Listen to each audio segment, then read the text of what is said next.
I said back then they didn't want me. Now I'm hot, they all on me.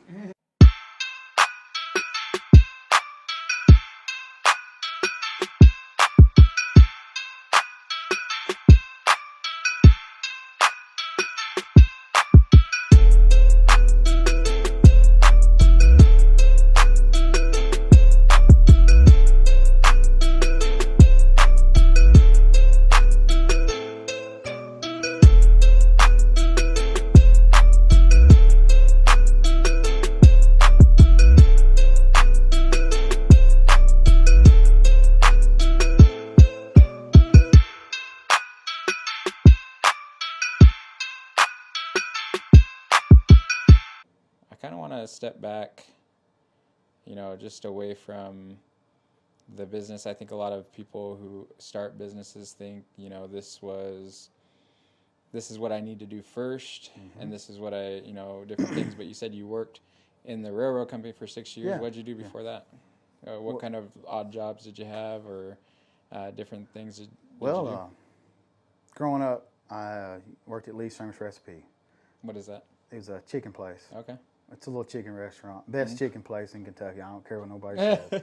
Lee's Famous Recipe, best chicken. Okay. It's a little plug. Shout out.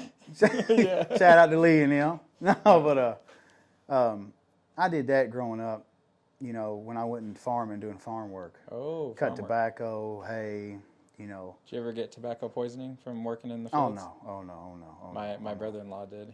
Really? He was working, and maybe he didn't have a long enough sleeve or something, but he had touched enough of it where he got some poisoning. And oh no, yeah. Never had that problem. Had that problem. What other things? Tobacco. What else? Tobacco, hay. Used to have a little dairy farm, milk cows and stuff. That's a hard job. Messes with your school, and you got to get up early and you go to bed at night late. And it all incorporates farm work. Got the job at the chicken house, Lee's. Then I got a job at an auto parts place after that. Left there, went to Advanced Auto Parts. And I delivered parts for them, out in the county, for Marion County. And, got opportunity to work at a factory. It was a Japanese-owned factory. They were contracted out by Toyota. It's called NSU.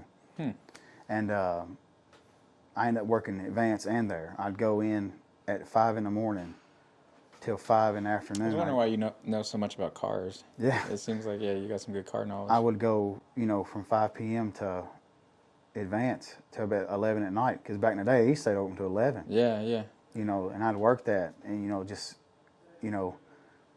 I guess when you grow up poor, you got to keep stacking the money. Yeah.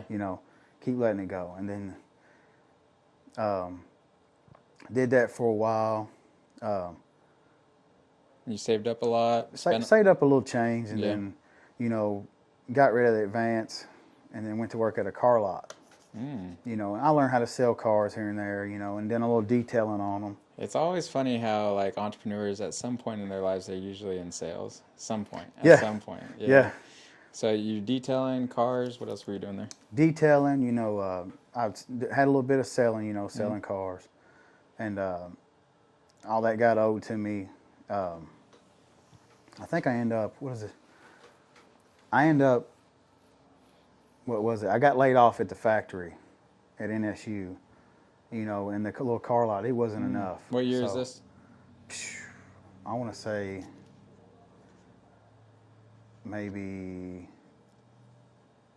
2010. Wow, okay. Yeah, 2010. Heard about the railroad. Had some family, not my family, but I knew a family, that lived up here, near Nicholasville. And they ended up, hooking me up, getting me a start in there. And then, went from there ever since. That's crazy. So working long hours, and then I bet, did the railroad have you working long hours too? In the beginning, yeah. Yeah, you traveled to Louisiana, traveling everywhere, Colorado, Chicago, went all over. Maintenance on the railroads. Yeah, doing, railroad storm teams. The railroad, I worked for, which is R.J. Corman, they did a lot of storm teams, so you could go anywhere. You just work cleaning it up. nights, anything. Cleaning up, you know, after storms and debris, winter storms, they suck. Yeah. But yeah, that's, you know, and I slowly moved up, you know, and then I had landed an office job, and then, you know, that's when I started working here, you know, Yeah. and everything. Even though you have this nice little cush office job, you picked up like part-time at this gym. Yeah. You gotta stay hungry. You know, Yeah. you have to stay hungry. Yeah, well, I think a lot of people, even if they have entrepreneurial dreams, they get to a good, you know, corporate job or something like that, they'll kind of like ride that out. But Yeah. you're like, nah, like, and I bet in a couple more months or something, you'll probably start fiddling with something else. Who You knows? never know about me. Yeah. You never know about me. You probably want to open up more locations, right? That At would some be point? yes, that would be awesome. Okay. You know, Yeah, that's awesome. everybody, you know, they want to go towards Lexington. Mm-hmm. I would love to, you know, head towards back where I'm from. Yeah. Put gyms there. There's some competition both ways. You kind of developed this into a little bit more of a powerlifting gym. What would you say? Sort of, kind of. It's kind of a, you know, a little bit of powerlifting. A lot of powerlifting, bodybuilding. You know, I like to say it's a little bit of both. Yeah. A little bit of both. And do you have any bodybuilding like idols, people you listen to on YouTube? What do you?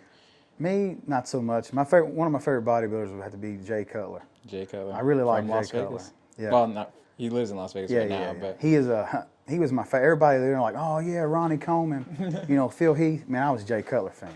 yeah, Jay Cutler. Is Jay awesome. Cutler. You know, they can have their Kai Greens, their Ronnie Comans. Look at my man Jay Cutler. He cut me off on the freeway in Vegas. Really? Yeah. Wow. I'm pretty sure it was him. He had a Rolls Royce and he was going fast, and I was just like, "That's Jay Cutler, so he could do whatever he wants. I'm not gonna say he could nothing crash to him. into me. Yeah, total yeah. my car. Go ahead. Golly. Yeah, no, so that's awesome. Yeah, Jay Cutler is one of my favorites, and I think you have to have like someone to look up to. It doesn't have to be bodybuilding in this case. There's probably some entrepreneurs even that you look up to or listen to, but the biggest influence, it sounds like, in your life was your mom, right? Yeah, exactly. Yeah. Man, nobody will ever top my mom. She was, you know, she taught me a lot of stuff. You know, stay hungry, you know, respect people, you know, work hard. You know, people respect that. You work hard, they respect it. You know, she was a big influence on me. Still is. Still is. And she living here close? Or No. She has passed away. But, you know, when I say still is, you know, yeah, you feel it. my number one, you know, she's There's some taught people, me a lot growing up. There's some people that live on through you. Yeah. Like, you know what I mean? Like, she taught you those things, and when you say still is, I think Yeah. it's instilled with you. I didn't know your mom had passed away. How long ago was that? Oh yeah. It's she passed away when I was around probably 20 years old. Yeah. Wow, that's Yeah. young. It was crazy, man. Put me in a bad place. Real bad place, because I was a mama's boy, and then, you know, here I am, you know, good Lord took her. You know, at that point that was all I had. You know, but yeah, it was Where does that put you? Yeah, yeah, you know, where does that put you mentally? I was lost, you know. I didn't know, man, you know, I didn't want to do anything, didn't want to mess with nobody. Went down a bad little road, you know, and it's just, I worked my way out of it, you know, because I know, you know, hey, she would want me to. You know, she's probably looking down, you know, hey, you doing good. You know, you doing good. But, yeah, she'll always be my idol. She's my mom. Awesome. Yeah, I thankfully one of the biggest influences. There's a lot of big influences in my life, but I love my grandma. And she's still alive, and I wish I could visit her more. She's up there in Montana. Yeah. And man, I can't imagine someone, especially that young, losing your mom, who's kind of guided you. Yeah, man, it hurts. And it relates back to here. I didn't mean to cut you off, but it relates, you know, a lot of young people, they come in, you know, and they're like, you know, hating on their parents, you know, wouldn't let me do this, wouldn't let me do that. And I try to tell them, man, hey, you need to love your parents while you have them, because they can be gone. Tomorrow's not promised. you know, every day above ground, you know, you winning. Mm-hmm. I woke up this morning, I'm winning. So that's how I look at it. I can improve my relationship with my parents for sure. So that affects me. But that was actually one of my questions that I have for you is you put a big emphasis, I think, on the youth here in this gym. Yeah. Is that one of the reasons you kind of see yourself in them a little bit? I get attached to these youngsters. I get attached to them, you know, and it's just, you know, they work out with me. You know, I really care about them. Yeah. You know, and they know that. You know, they all come over to my house, we hang out, and these are like teenagers. Yeah. You know, and they're like, dang, John, you know, you got all these young people with you. Man, I'm trying to be a mentor to them. I'm trying to, you know, give them something to look forward to, you know, because some of them, you know, they don't have good parents. You know, but I always, you know, at the end of the day, you know, I tell them that your parents, you still have to love them, you know, be good to them. Yeah, don't let their actions. Yeah, control, you know, hey, they might be bad, but, you know, love them, but, you know, stay on the good path. Have any of them started to go down that path and you felt like the gym kind of saved them, or you felt like Yeah, a whole lot of them. Yeah. I tell them, you know, hey, like some people say, you know, some of them that come up, oh, John, I don't have a job, you know, my friend lives there, you know, and hey, man, come on. If it keeps you from going out here, you know, getting in trouble, come in here. Come in here. We'll talk money later. You know, you can make it right with me somehow. I think that's a really good thing. Man, I'm just kind of taken aback by because we talk and we don't get it as personal. I don't think, especially with your mom, it kind of really affects me, like on how I view you as this person that's like super determined, and now I know a little bit why. Yeah, man. Why you're determined. I got to be after. You know, I can't. You know, she want me to do good, try my best. You know, so that's all I can do. Yeah. And you know, and she helped me out. You know, so that's all I'm trying to do. You know, is hey, spread the love to everybody else. You know, help them out. You know, and they know, and everybody knows. You know, like hey, you know, oh, he'll give you a hard time, he'll pick at you, but I'll be there for you. That's true. You know, that's true. Yeah. I'm your man. You know what I'm saying? I'm gonna. You won't want for nothing. I'll take care of you. You know what I'm saying? Don't I'll help everybody out that I can.